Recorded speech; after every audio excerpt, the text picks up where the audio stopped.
So before we can start actually programming, I want to take a little bit of time and talk about what we will actually be covering in this course. So first of all, JavaScript is like a language, and like a language, it has its own grammar.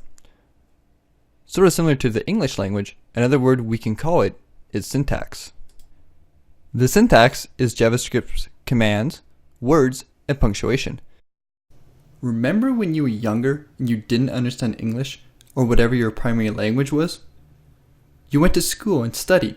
At first the words didn't make much sense, but eventually words made sense more together, grammar was added, and sentences started to form.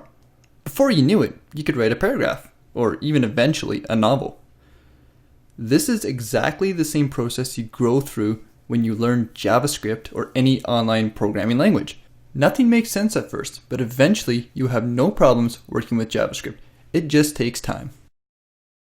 Keep in mind that every programming language has its own syntax, just like the English language that we speak in our day-to-day lives.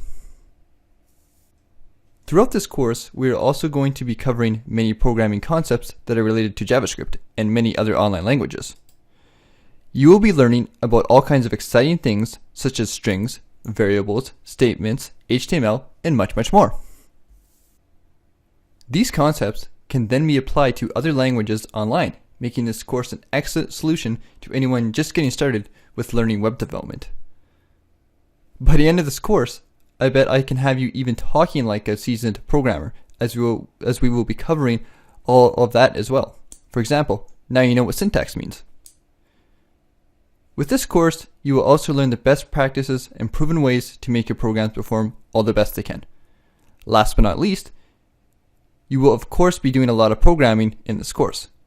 By the end of the next video, you will be creating your very first JavaScript program, so you're going to learn a lot. I can definitely assure you of that. So, alright, grab yourself some Java, no pun intended, and let's get started. Let's learn some JavaScript.